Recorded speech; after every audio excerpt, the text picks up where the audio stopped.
Hey there! Did you know we have a Patreon? You can get early access to all of our content with any amount pledge. Consider it and spread the word. Now on to the show.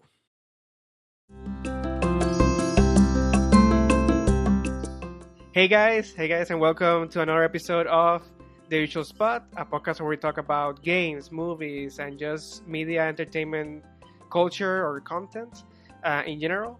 My name is Gabriel Casillas. I'm your host for this episode, and for basically every episode, I believe, for The Usual Spot. I'm a developer on the island of Puerto Rico for Batú Games. And today we're gonna be talking about PS1 or the PlayStation, the classic PlayStation, the first one, of course. And we're gonna be talking about the system itself and the controller and games. We're gonna recommend some games that we feel like everybody should give a shot.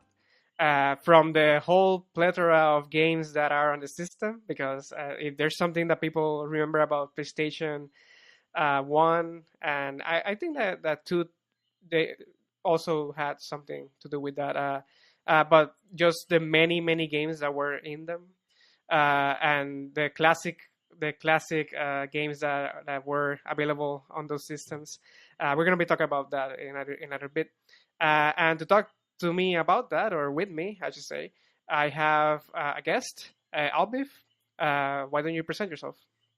Hey guys, Albith Delgado here. I'm originally from Puerto Rico.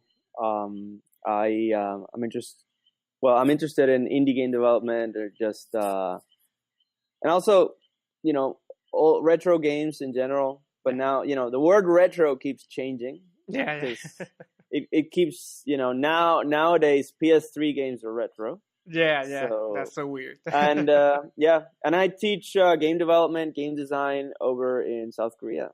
Um, yeah.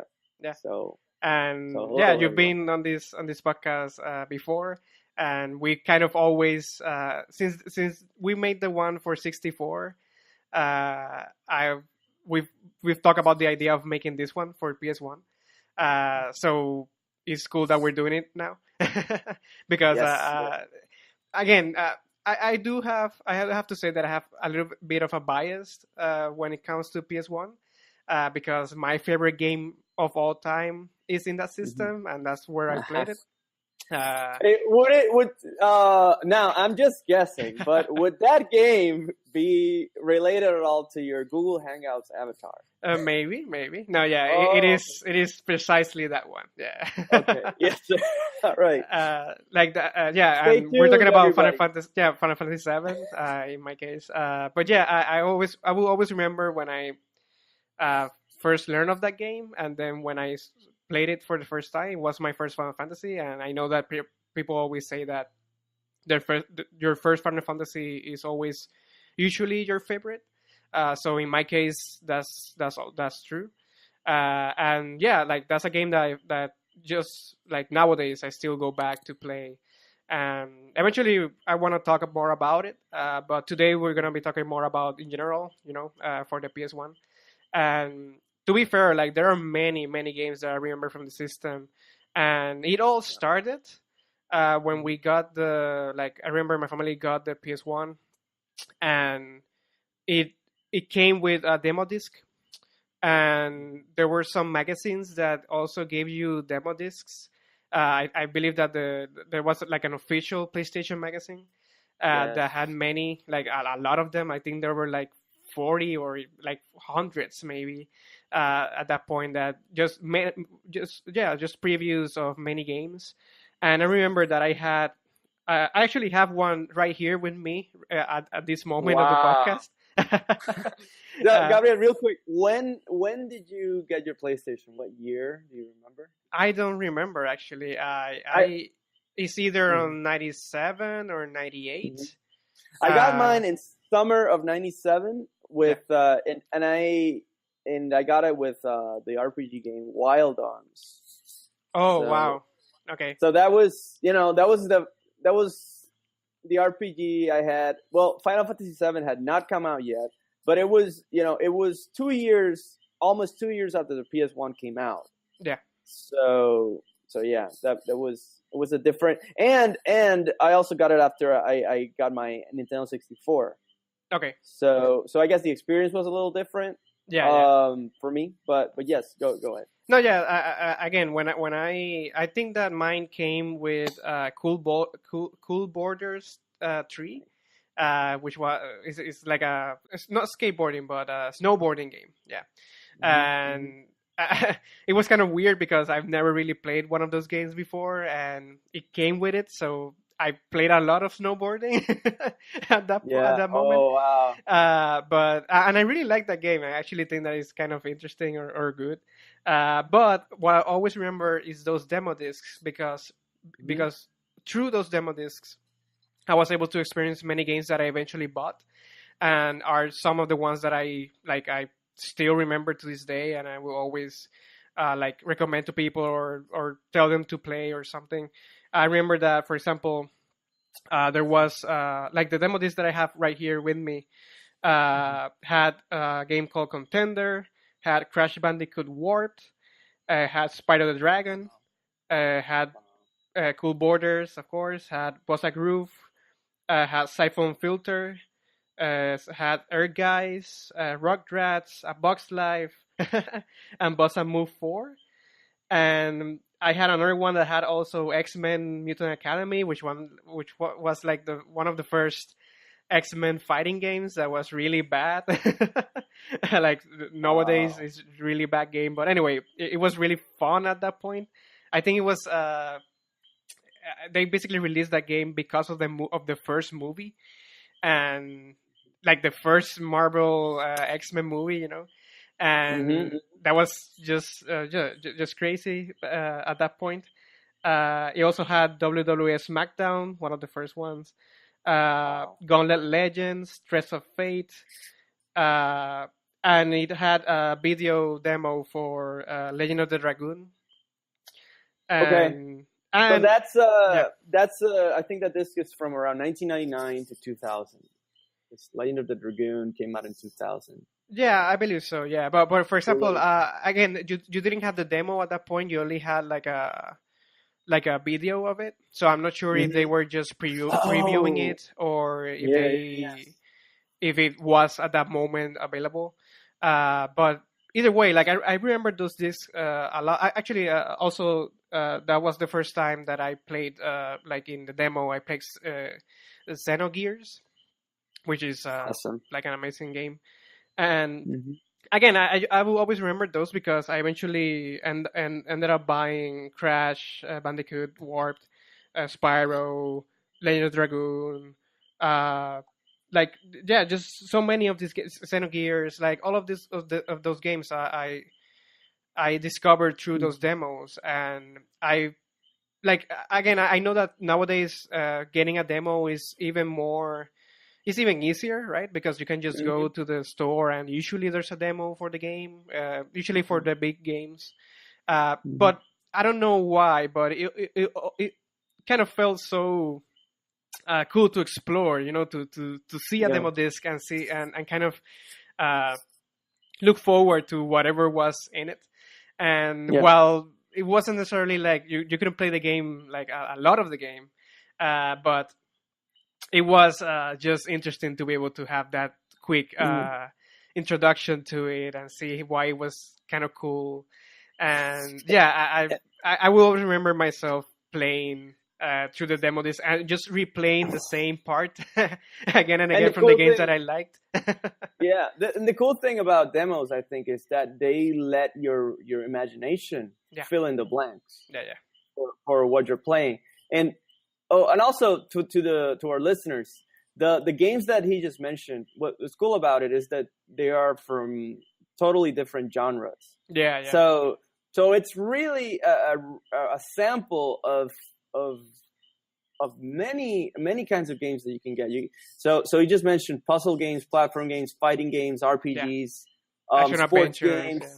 So that's really cool. It reminds me. It reminds me of a similar thing, which is the music compilation. Sometimes you could get, for example, for $5 you could get an album featuring like 30 different musicians. and Yeah. it's kind of a similar feeling, like, oh, here's this media, right? You're not gonna buy the whole thing. You're just gonna get like a sample.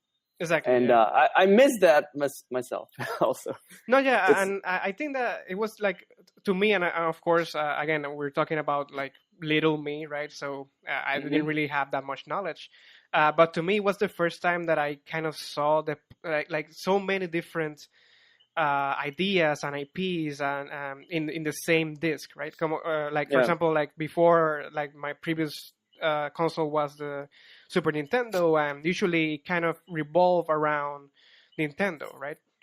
Hmm. Whatever they kind of let into the system. But in the PlayStation, of course, I'm pretty sure that they also curated what went into the system or not. But it was so different and so vastly. There were so many different potential games that you could play, and as you were saying, they were so different from one another that it just felt Yeah. really like not crowded, but like there were so many options, right?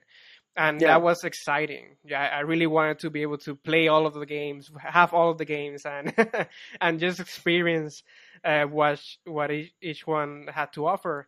And to be fair, Yeah. like that continued on. Like I feel like there are so many amazing PS1 games, and of course there are always some that are just not that good, or nowadays are not as good as before.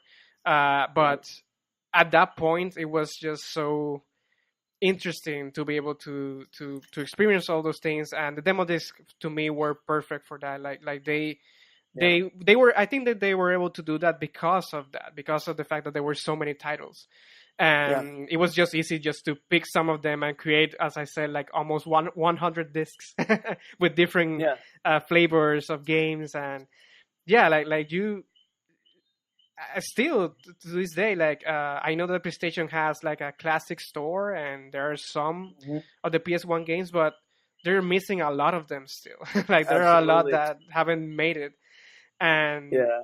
that's how vast the library of those games were. And Yes. I'm sure that I don't think that PS1 has the biggest library. I feel like I think that there's another console that has more.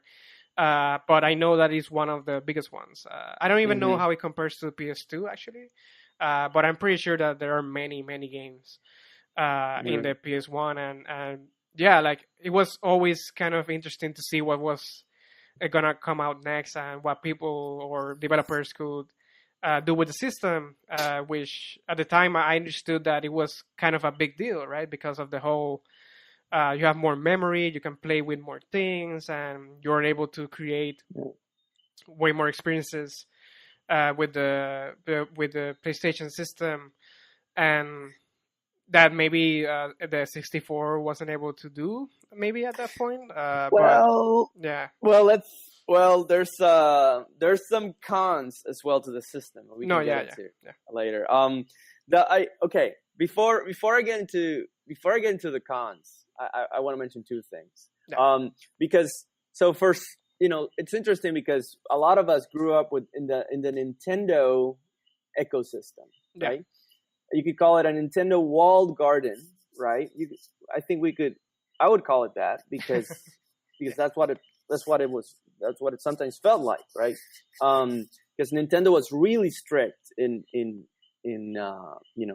letting in developers into its platforms, Yeah. right?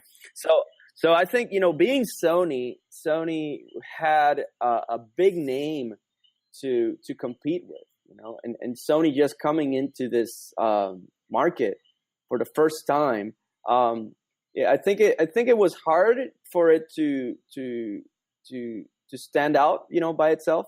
And I think one of the things that really stay it stays in my mind. Well, that's okay. That's a Spanish translation, by the way. But I still think the loading music in the PlayStation system, the PS1, Yeah. there's a startup sound, and which is very iconic. Yeah. And to this day, it's my favorite startup sound. All the other systems that have come after it. Okay. If you remember, like if you listen to the PS1 startup sound, the listeners can check it out on the YouTube.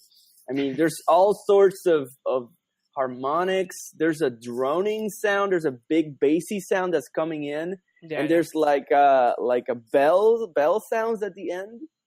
And I tried to find who was it that designed this sound, because for these things they would sometimes hire electronic musicians, like really famous electronic musicians that would design this 10-second or 20-second sound bites, right? And I think, for us it's like, it's 10 seconds or 20 seconds is not a big deal, but for a sound to just catch people's attention for so long, it's a big it's an accomplishment. So and also another thing I want to mention related to sound, I think another reason the PS1 is remembered so fondly is because it opened the eyes of a lot of game players to and just media consumers in general. It exposed them to other media. So because when we're playing Nintendo systems, you can only play games in Nintendo systems. But the PS1 was the first. The PS1 was the electronic hardware that got me into buying CDs. Before a PS1, I didn't think much about music in general. But now when I would turn on the PS1, and if you didn't have a game CD inserted, then you would have this music player. So I became a music listener thanks to the PS1. That's very interesting.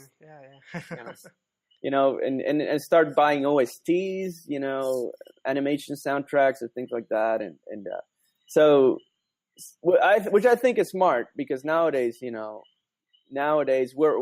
take this for granted that you can with a game system you can watch movies, you can chat with your friends, you can do all sorts of things, but this was brand new at the time. No, I agree with that, and I think that's something that I didn't think about, but that definitely not only separated the PlayStation from the other consoles, but it also made it which is something that still happens today, but like made buying a PlayStation over other consoles even more acceptable, or like something that you would like to do, right? Because you could use it for many things, not only just for the games. And like nowadays, you have, like, for example, like many families buy a PlayStation or something because you can also, as you were saying, see movies in it, and you can get Netflix in it and all that stuff. And it kind of became like a entertainment system, how by the word, right? Like what the word means, which is basically every form of entertainment. And I again, that's like the start of it, right? Like the start of the fact that there were even games that let you enter like the mode that you could just hear the music and from the game. And like I'd never thought about it that way, but it definitely was the start of that, and what basically has made PlayStation and eventually Xbox, that kind of model itself around that, so different from the Nintendo systems. And even the Nintendo systems have needed to kind of do that and be more like that a little bit. But it's very interesting that you mentioned that, because I never really used it that much for listening to CDs, but I do remember listening to many songs in there and just studying and having that in the background. Yes, exactly. I did that myself. Yes. Yeah. So again, it's interesting because I never really thought about it that way, but now that you mention it, like I also kind of use it for just not only games, but also just general just listening or doing something else that is not playing games with the system, which was not something that was that common before. I had a question about cool borders. Yeah. Just I'm curious. Were you, once the game was loaded into the system, were you able to take out the game CD out of the PS1 and put a music CD instead? Did cool Uh, borders have that uh, capability? Sadly, I never really tried You try- that much. yeah. Yeah, I knew about the fact that that happened eventually. So I see. at that moment, I didn't really like to mess around with it that much because I didn't Yeah, want. that's Yeah, I didn't okay. know how feeble the system was or anything. So uh, again, I was 7 years old or 8 years old at that moment, like maybe 9 years old or 10 years old eventually. So I didn't really. It wasn't even my system. It was like my brother's system, basically. So to me, it was kind of like again, I didn't really want to mess with it that much because I Right, would right. get in trouble. But yeah, I wouldn't be able to tell you. But I know that there are Because many games that yeah, do that you can do that for. Yeah.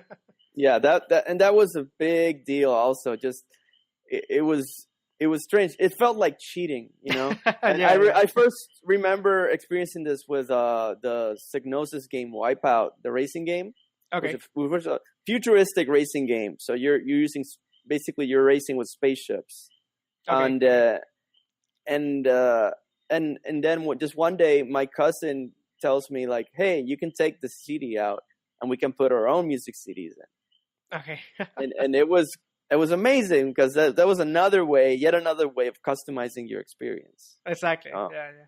Again, And accidentally, I believe, but yeah. I'm sorry. I think that was accidental, right? So I don't think that they were Um, like they. maybe I'm just reading here that the Ridge Racer, the game Ridge Racer for the PlayStation 1 also, once the game was loaded, you could take the CD out. But Yeah. did the game So actually there's that.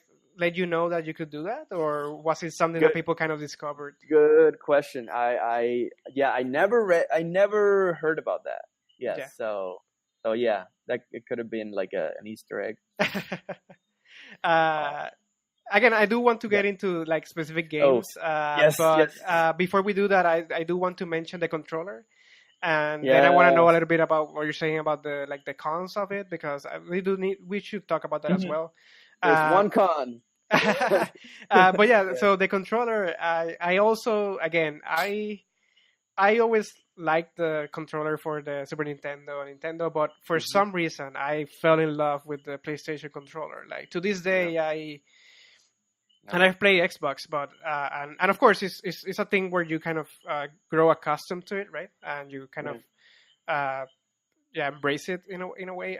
But for some reason, like the PlayStation controller has always in my mind been the default or like the like the best generic controller for games Yeah. because and I was reading about this, but they basically design it as like a more advanced version of the Super Nintendo controller that like they kind of model themselves around that Hmm. and it kind of makes sense because of the way that the some of the buttons are positioned and the way you kind of control everything uh, and again I just really love the fact that just what they were able to do with that controller and the fact that even today like is the design hasn't changed that much. Like they've added stuff around it, and usually that stuff that they add is what people don't necessarily love about the Yeah. controller.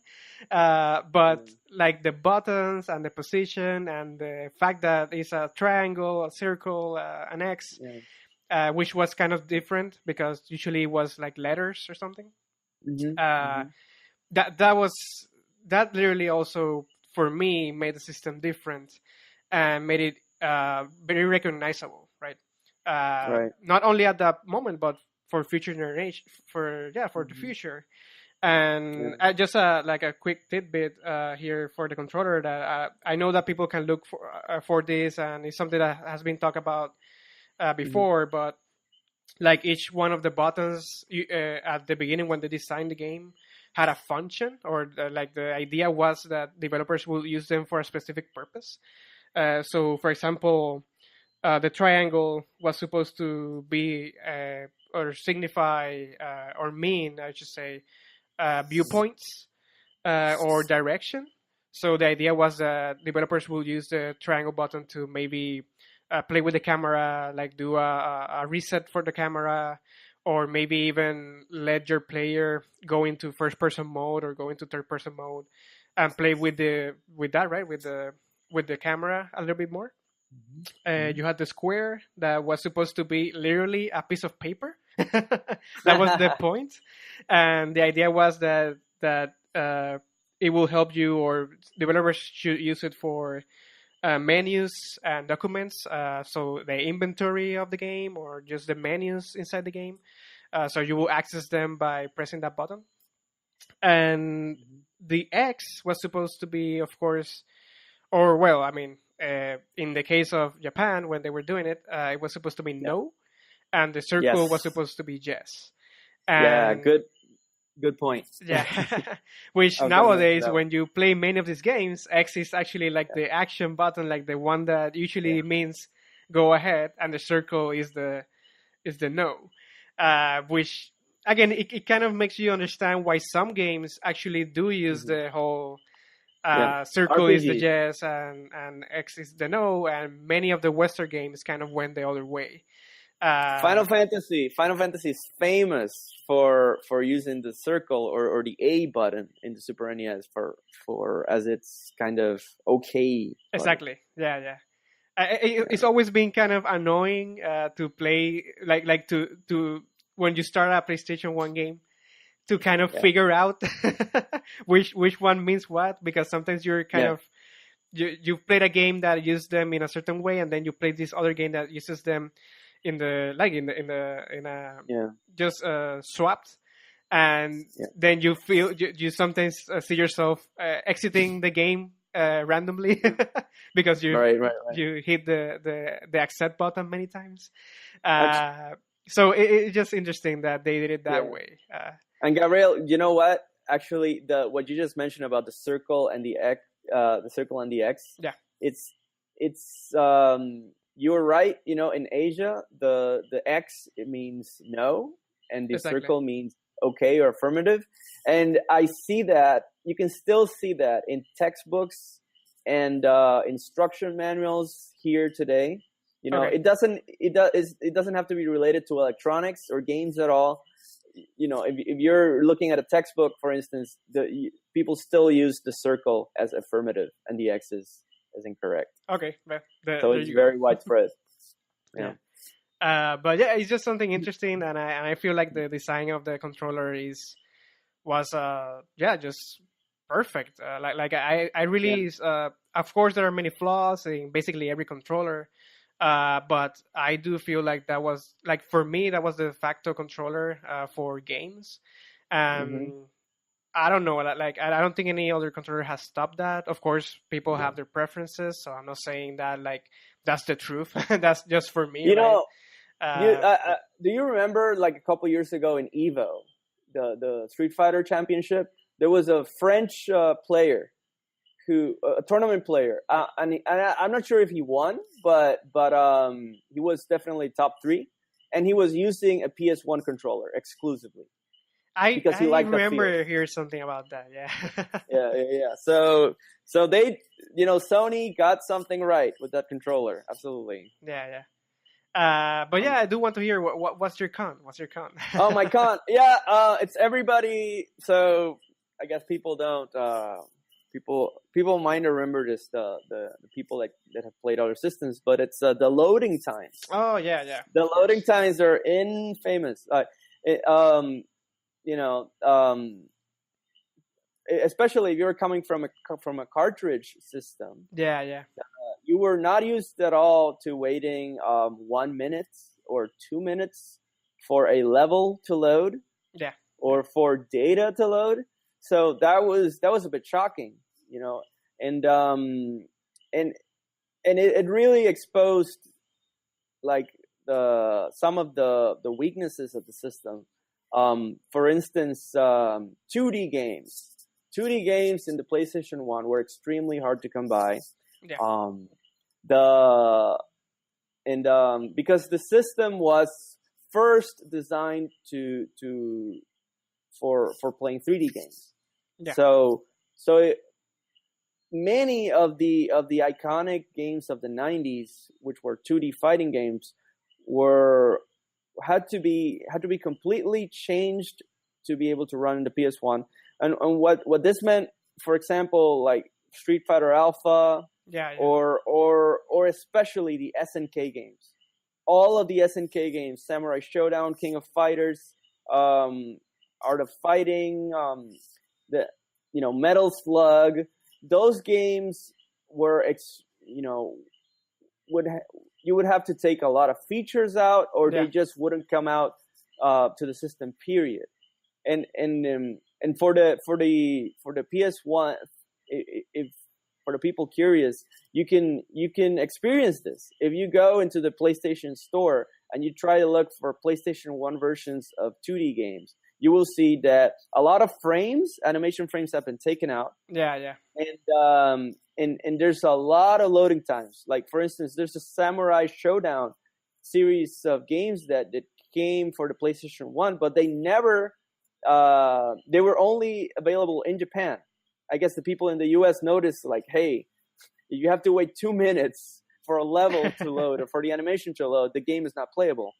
Yeah. So, and the Sega Saturn system had more memory devoted to 2D textures. And also, there was a slot in the Sega Saturn system where you could put more RAM. So, and that's what the 2D developers did in order to get around this. No, yeah, I actually there's like one of the first Marvel, like the first Marvel versus Capcom game. Usually, it's traditionally a 2v2 fighting game. In the system, in the PS1, it was only 1v1, 1 versus 1, because of that thing that you mentioned. X-Men versus Street Fighter had the same problem. Yeah, exactly. It is interesting, and definitely one of the cons of the system. But some reason, what, Gabriel? Sorry to interrupt. I just want to mention that Namco and came up with a really interesting solution. A really interesting strategy. And what Namco did, Namco is the creator of Pac-Man and Tekken. Yeah. What they did was that they included mini games. Okay, so as you're loading the level, you're able to play a mini game.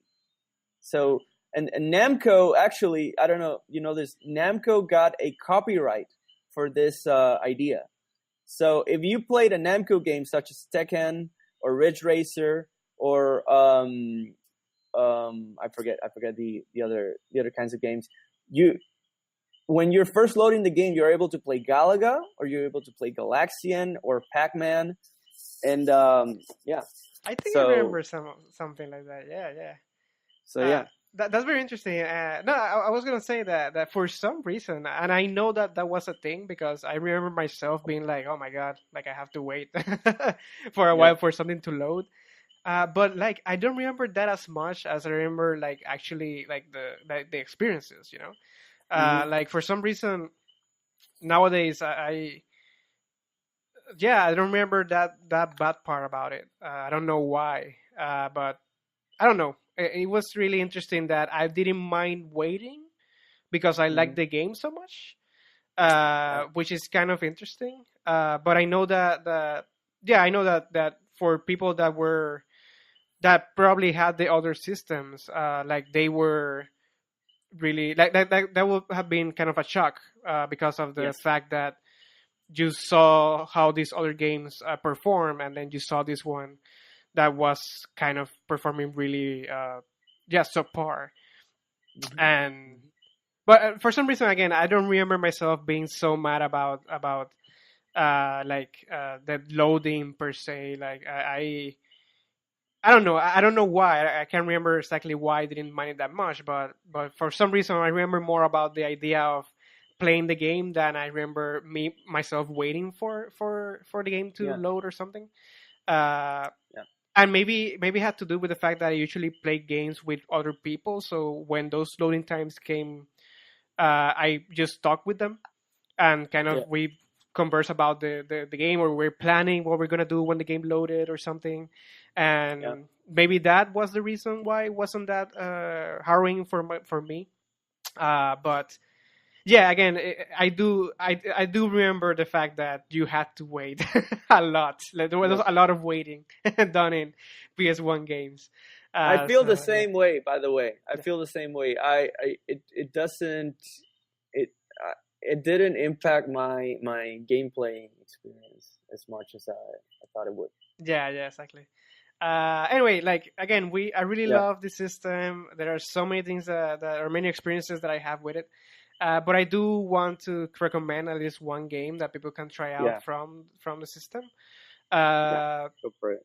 So I'm gonna go first. Yeah. So basically, the game that I gonna recommend is called Threads of Fate. It was one of those games that was in one of those demos, and even though it wasn't a demo, I know that there are many people that haven't played it because it was kind of like a very specific kind of art style, and maybe not many people necessarily like went for that game. Like they saw it and it was kind of interesting, but not many people necessarily even remember it. Like it was one of the games from Square at that point. It's also remembered as Dew Prism. That was like its actual name, but they kind of changed it for the Western audience to Threads of Fate. This game, I fell in love with it from the moment I played it the first time in that demo. I remember going from the beginning to the first boss like a million times, and kind of speed running it almost, like seeing how I could do it faster and faster each time. The game, for those who don't know, revolves around two characters, which is Mint and Rue. And basically, they have like this whole. They're trying to find like this wish granting crystal thing, and because they both have like their own intentions or ideals, and they want to get it to be able to. I think that Rue is trying to fix something that happened, something really badly that happened in his life. He wants to revive someone, I feel, or that's what I remember. And Mint, she's like a princess and she wants to rule the world, and that's like her whole purpose. It is also like one of the first times where I saw like a female character that was like she was the active, really not heroic, but like she was very snarky and very active and very like she felt powerful compared with the male protagonist, who was very mellow. And he was very timid in many ways, and he didn't know really what to do at many points. Like to me, it was kind of like interesting that was the dynamic, and like I play many games where the main guy is like the he knows everything, he goes forward, and he's the hero of everything. And in this case, he wasn't like that. So I really like that idea. The game itself is like an action adventure game, which was also something different for me. Like I have played other adventure games, but like I think it was one of the first 3D ones for me, because again I didn't have the 64, so I didn't really play Mario 64 at that point. But for me, right, it was like one of those first games, and I don't know, it was really charming. Like you could find monsters around. Rue particularly had the power that he could it had like a Mega Man kind of feel to it, or like a Kirby feel to it, in the sense that both Rue and Mint, Rue had the power to become the monsters that you fought or defeated, and you could like equip them, and you could use them eventually, like in the further levels of the game. And usually you kind of wanted to there was a mechanic to it, but you kind of wanted to kill certain enemies to have them available for other levels, and that was kind of the puzzle, that you had to understand which ones you wanted to defeat and which ones you didn't want to. And in the case of Mint, she also, depending on the monsters that you destroyed, you got a new magic, because she was like a magic user. and she was able to do. She had like fire, lightning, and ice at first. Eventually, you got like holy or dark or something like that. But there were like different versions of the fire, of the ice, and of the different magics that she had. And you got those by defeating enemies and by basically understanding uh, like which enemy you had to defeat to be able to get the magic to be able to progress in the game. So it had that quality of there was like a fighting puzzle mechanic to it. You kind of had to understand not only how to solve the puzzles that the game gave you, but also understand that defeating the monsters in a certain way was also a way to progress. And I don't know, it was really cool. I particularly like the Rue storyline because not only the fact that he is very conflicted, and I kind of like those characters because they usually have like a more rich backstory, or you can understand why they're doing what they're doing. But also the fact that again, I love being able to become the monsters that I destroyed. Yeah. That was really cool, and I don't know, like if you play the game now, it's very I guess what people call kawaii, like very cute. And there are many things about it that are literally that way. But it was, to me, it was just fun, like just a really fun game. Even though there were dark, particularly the storyline for Brew is very dark because they basically kill a lot of people, and there are people that are really bad. But there are many characters in the game that are very charismatic. Not only in the main characters, but like the enemies. There are some enemies that basically become rivals eventually.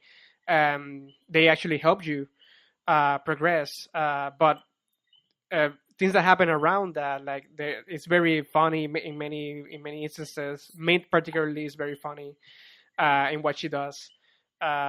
Anyway, it's just a game that I recommend because it's not too long. It's kind of a short game. If you really play it for like 2 days, you will probably beat it. At least one of the storylines. And it's just a fun experience. I remember playing that game and just having a grin on my face the whole time. Getting invested in the characters and just having fun, man. I do recommend it because I feel like more people should play it, and I don't think that many people have. So I always, when people tell me about a game from the PS1 that they should play, there are many that I could recommend, but I should recommend that one because of the fact that they can actually end it. It's not an RPG, like a really expensive RPG, and it's really fun. It's a really fun game. So yeah, that's the game I recommend. Yeah, I saw. I always, when I went to the video game stores, I would always see this game. And I guess I had too many games that I was playing at the time, and also like the cover shows the two characters, right? These two characters in a super deformed style. So I think I might have passed.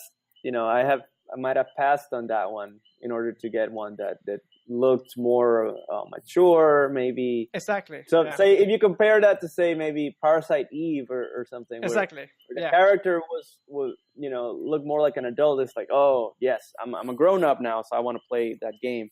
But sure. but you know what? I've missed a lot of good games because of that line of thinking. Like I didn't play the Mana series on PS1 or even Saga Frontier. And I was looking into this game just now, and it shows that the studio that made this is a Squaresoft game, Square Enix, and the group that made this inside Squaresoft also made Chrono Cross and Xenogears. Yeah. So yeah, and it does, and I was looking at it, and yes, Chrono Cross does feel a little bit like this game. It's very colorful. Yeah. And I think I was looking at the enemy designs are very memorable, I would say. Yeah, and again, for me, and it's kind of interesting because what you were saying is true for me as well. Like I don't think I will have ever bought this game or really played it if I saw it from first impression was finding it on the cover, right? The only reason Yeah. why I actually played it was because of the demo disc. Like it was actually Right. available in the demo disc, and at the time I didn't have that many games, so I kind of, as I was saying, I replayed the demo disc many times, and Right. I played every single game, even though I didn't really like it that much or was that interested. I remember playing that game and I was like, oh, I mean, I guess I'll give it a shot, and I just fell in love with it. Like from the moment I Right. started playing it, I was like, wow, like this, like I just really like the world and I really like the characters and I want to see where this goes. And that just captured my imagination to the point that eventually I wanted that game. I even think that they gave me that game like for as a gift in one of my birthdays or something, because I really wanted to play it. And as you were saying, I'm pretty sure that if I didn't experience it in the demo, I would have never really Right. gone for it. Yeah. Right. But yeah, like I recommend it even more so today because of the fact that unlike Chrono Cross or even Xenogears, it's a game that can be completed by like people, like working people, because it's short. But of course, like yeah, I mean, we're gonna talk about the other games eventually. Well, it's which it just something comes to mind, which is how important it is to just be able to play a game. Yeah. Before buying it, the ability to try the game is really important. Yeah. So, and it's still, nowadays demo discs are not around, but say you have something like when you go to a conference, you're able to test the game, before buying it, and which is really valuable. And there's always, and I think the reason this is valuable is because you're leaving yourself open to surprises. Exactly. Right. Yeah. And I think players and designers, it's good to leave that space open. Give the player or give your whoever it is, give them a happy accident. Exactly. Yeah. So it's awesome. Well. Yeah. Well, So Gabriel, what's your game? Gabriel, I think I may be cheating a little bit, unfortunately, because I think I've done this before. What I have here is I'm recommending a series. Okay. No problem. Because the series came out together, and I'm cheating twice. And the reason I'm cheating twice is because this is a compilation of older games. Okay. But what makes this unique is it's I would say it's one of the first compilations of its kind. Okay. It was the first compilation that it came out in a CD system that uses the CD system in a unique way. And so my recommendation to people is you can, and by the way, you can buy this. You can get this on the PlayStation Online. Unfortunately, it's not on PlayStation 4. So, and that is my recommendation is Namco Museum. Okay. Yeah, the very first Namco Museum series. Okay. and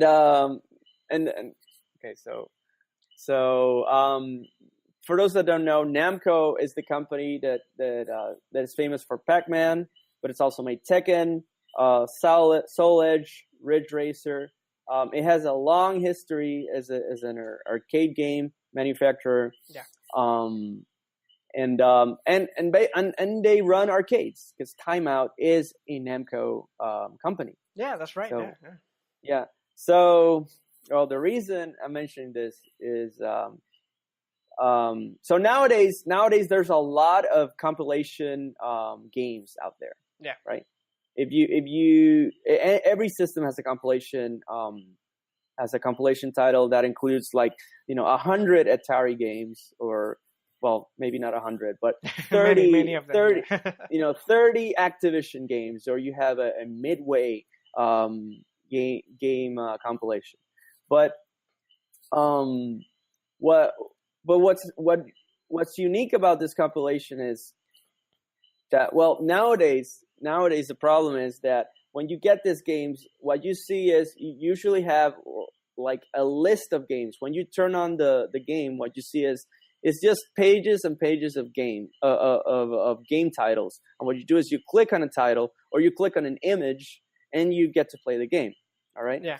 But what I fondly remember about Namco Museum is they went a step further and they actually made a 3D museum in which the player could explore. Okay. So when you play this game, you're actually moving through a 3D museum, and you're walking through galleries. You can sit in a theater. You can put on headphones and you can see exhibitions related to the game, to each game. And there's there's actually 6 volumes.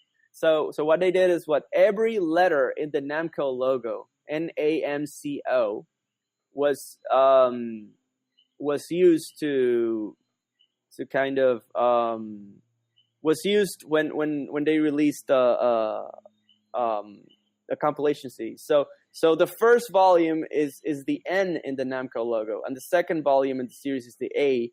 And there's an MCO, and there's even one for the copyright. There's a every company has a copyright character, so they also did that as well.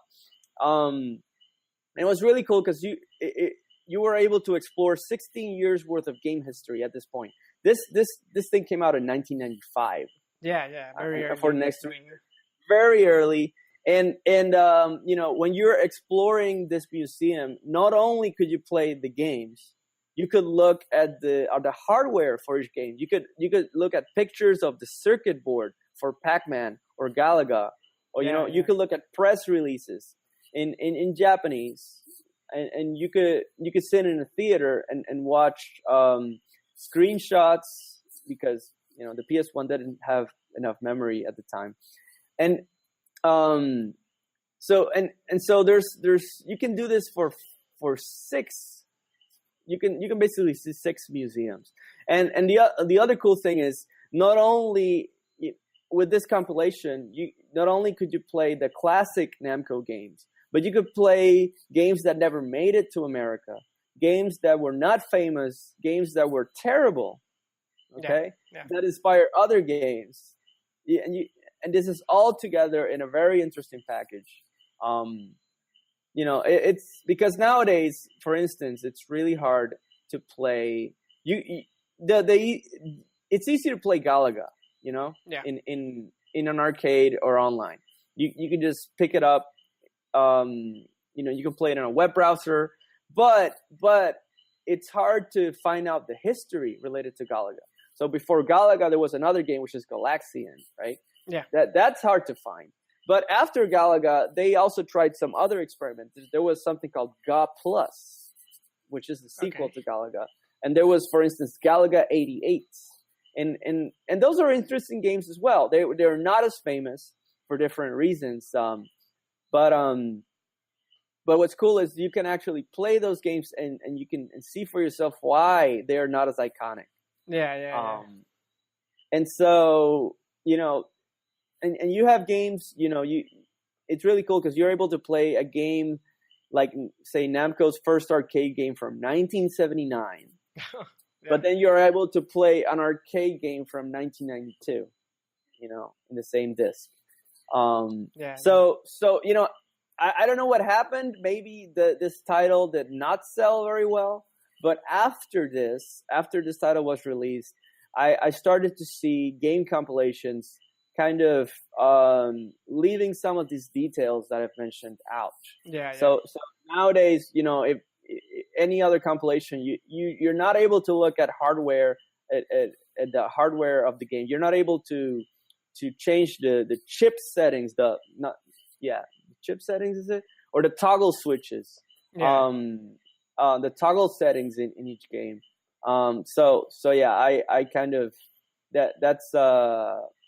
that's a shame because there isn't, you're not able to experience quite the same museum experience you're able to have with this title. So I recommend people check it out. By the way.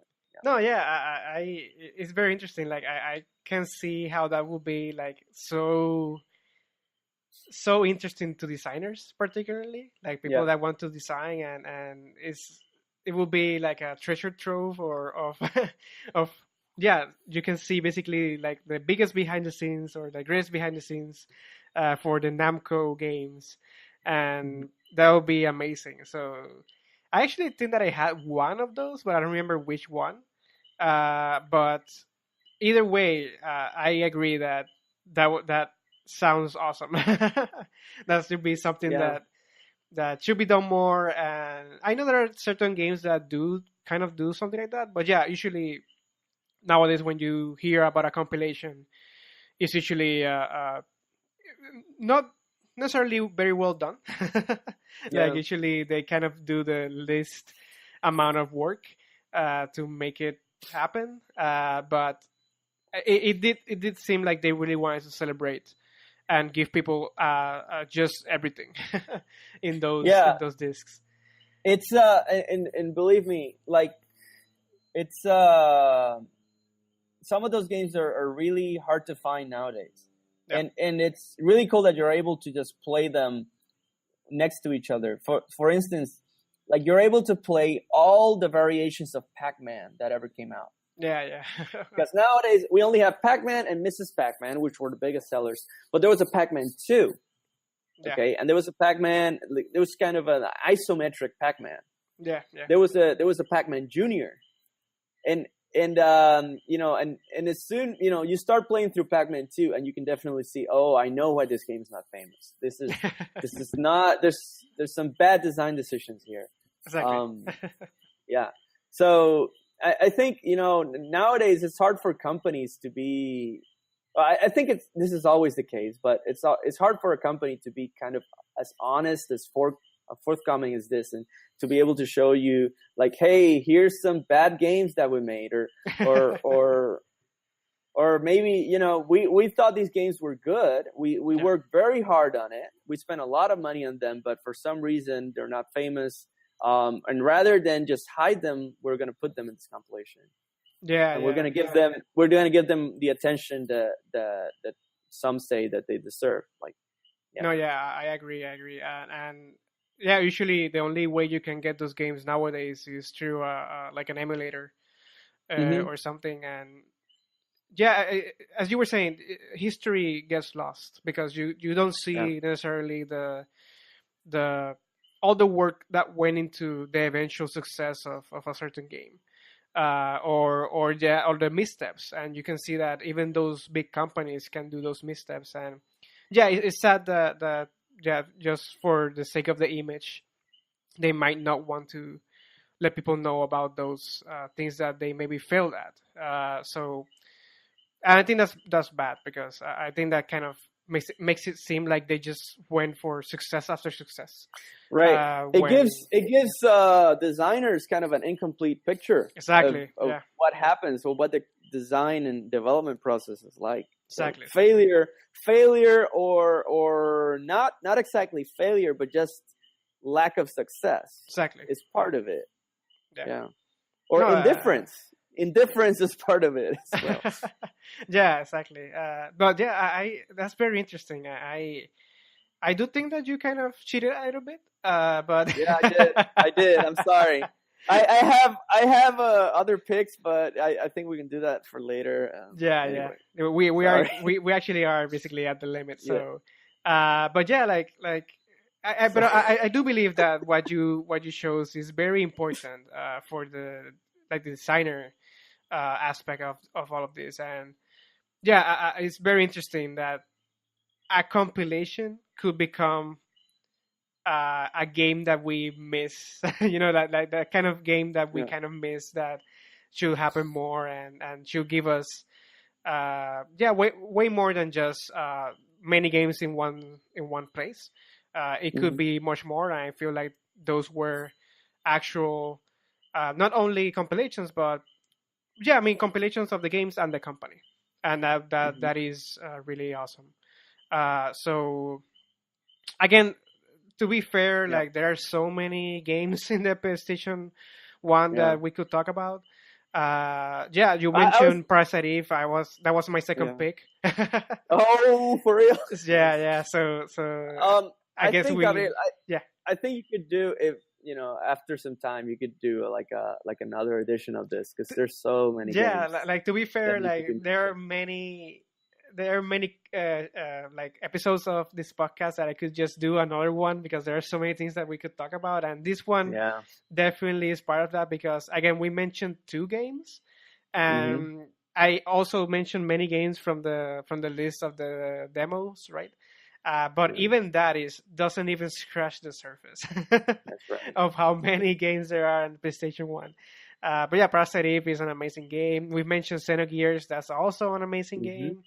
I mean, we kind of mentioned Final Fantasy, and I really love those games. Yeah. But There, anyway, yeah, they're and there. there's also, sorry, I for later. I mean, there's a whole series of games that are remembered for being fun more so than they are being polished. Yeah, yeah, You true know, that. there's many 3D games that had many graphical issues, and they were very buggy, but people still loved them.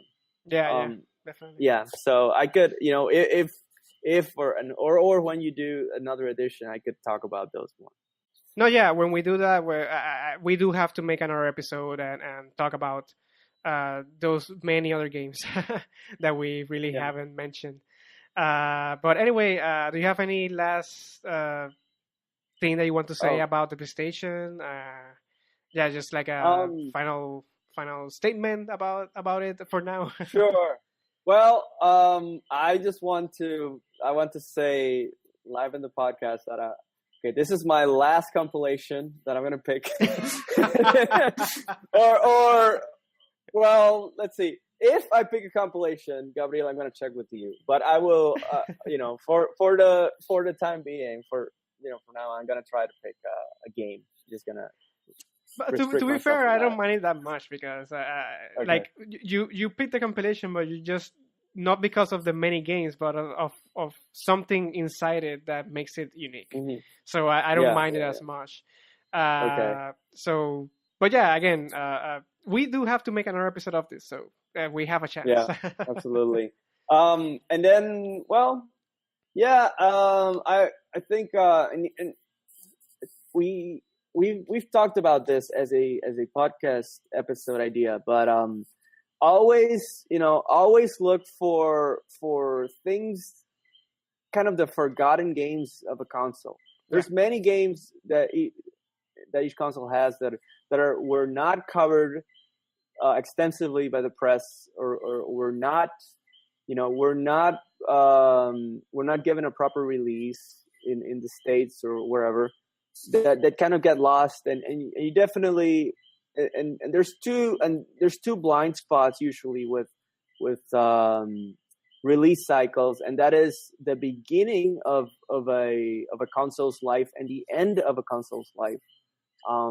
So there's always some interesting games that come out of that period, besides the golden age of a system, and the very well publicized games such as Final Fantasy VII. So be on the lookout, everybody. no, yeah, definitely, yeah. And again, we really have to make that other episode to highlight some of those as well.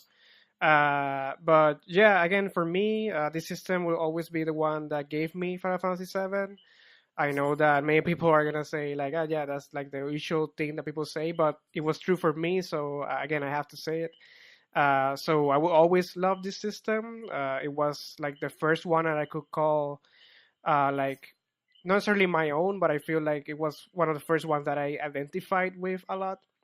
Like I remember many things that happened surrounding them because I was too little for the Super Nintendo and Nintendo. So I usually remember more about experiences with the PlayStation 1 than I did with the other ones. But yeah, like I don't know, like there are so many things that I love about PlayStation system, things that started with the PS1 and eventually have made their way to PS4 and basically probably for the future of the console. like the controller and many of the games per se. Like one of the most expected games right now is still the remake of Final Fantasy VII. So it's almost like we're back back there in some way. So I don't know. Like there's so many games that I actually still play to this day. Like sometimes I have the itch to play Crash Bandicoot again, and I go back to it. Sometimes I mean they re-released not re-released, but they released a remastered version of Spyro from those early games, and like not only me, apparently people have a lot of nostalgia for those games. And even though they're very simple, like if you played them right, they're not necessarily the most complex games, and probably when you put them in the side of another like one of the games that you see today, they might look a little bit dated, or well, not a little bit, a lot dated compared to those games. But I don't know, like they were fun, and as they were saying, there are many fun games in that system that were just fun games, and games that you just went back to because they're just fun to play. And I feel like in the end, that's what games should do. They should be fun, and in some way, even if it's a game that is not necessarily fun for the sake of laughing or for the sake of feeling super hype about something, even if it's just fun because they are scary or they have another purpose, they do have that they're still fun. And I feel like the PlayStation 1 was amazing at doing that. There were many people that took chances with it, and I think that they succeeded, even if they didn't succeed as much as they wanted to. But anyway, I really love the system. I really want to talk about it more, and we'll do that eventually. So anyway, Albith, thank you for being with me in this episode and podcast. Is there anything that you would like to plug? Something that's coming soon, or something that you would like people to check out? Well, check out. I'm gonna plug your podcast. Check out the interview series with local Puerto Rican developers. The first series is really cool with Carlo Rodriguez Penny. Yeah. So I expect I would like to see more of those. Those are very fun. Yeah. We are currently kind of restructuring some stuff, so probably the next one will be next year. In the sense that after December, like maybe in January. Oh yeah, Global Game Jam, guys. Yeah. Also.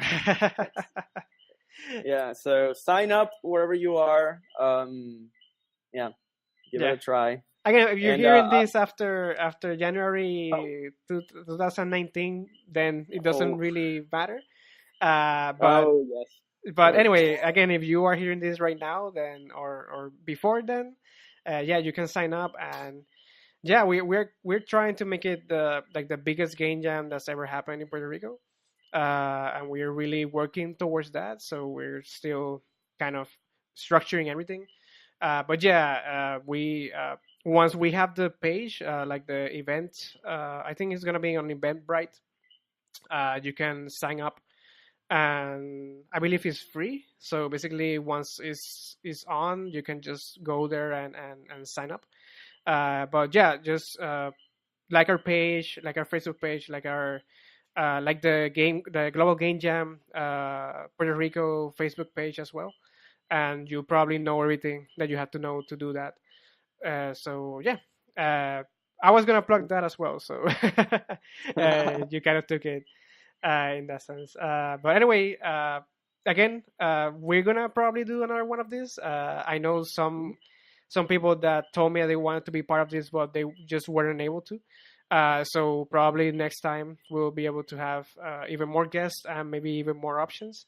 But for now, I do believe that if you find that compilation, that would be awesome.